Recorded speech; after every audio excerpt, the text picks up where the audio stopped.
So today, November 2022, a couple weeks ago, we did a whole day business offsite planning with my team.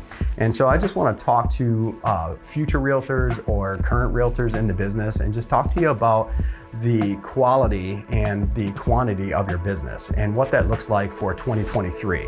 What we do now impacts directly what happens 90 days from now. So whatever you're cultivating now is going to produce some results 90 days from now. So a lot of people this time of year, they slow down and they kind of disconnect. They maybe have hit their numbers or they've gotten discouraged because they haven't hit their numbers and they pull back this time of the year. But this is a time to really press in. We're a seasonal selling state.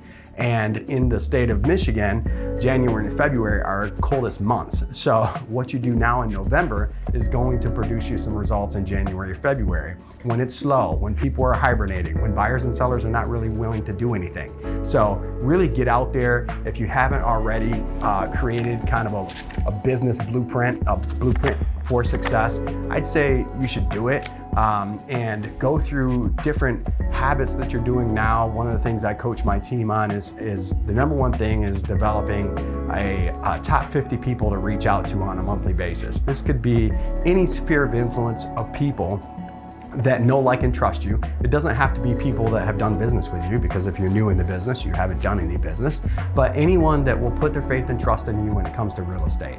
And then be diligent about reaching out to those top 50 people on a monthly basis, whether that's coffee, whether that's lunch, whether that's a phone call, a text message. That's just one of the ways that we counsel our team members to stay in front of their clients or future clients.